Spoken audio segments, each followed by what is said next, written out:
With everything going on in the world today, it's just making me think just a little bit more about end times. It's kind of like this could really happen. So I've been reading up a little more on it.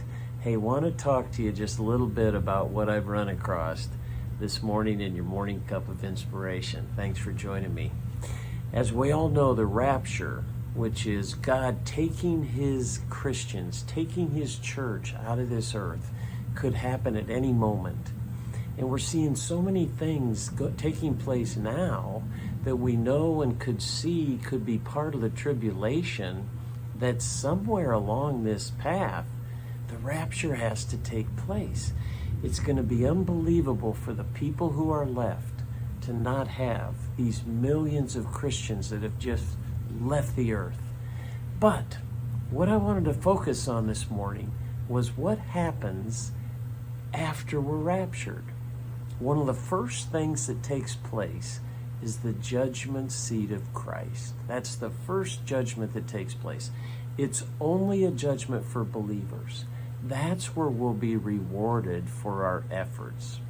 That's one of the reasons that we, Dan, Brian, and I, continue to pound on finishing strong.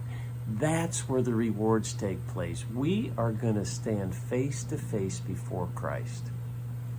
Some people get a little scared, thinking, oh no, I'm going to be reprimanded and held accountable for everything I did wrong. No, misconcept.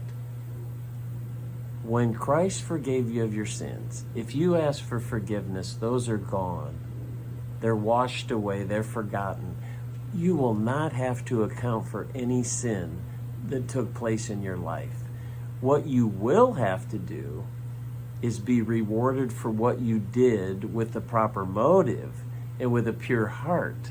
Because the Bible tells us that if what we do on this earth, if it's for the kingdom, it's for because of our love for God, because of our love for the church, because of our love for others, if it's with true motive, there's great reward for us.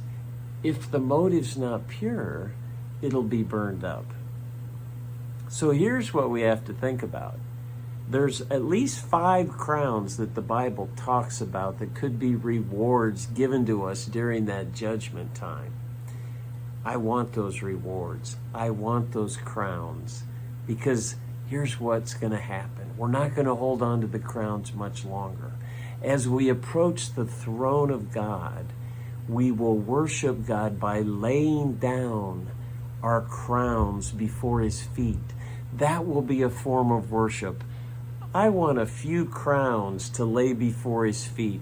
I don't want to come before the throne and have a nickel or a dime that goes ding, ding, ding, ding, and just rolls across the floor. Do you?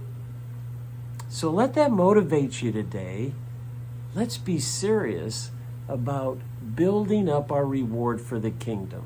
The day could come anytime. Hey, God bless. Thanks for joining me for that morning cup of inspiration, and we'll see you next time.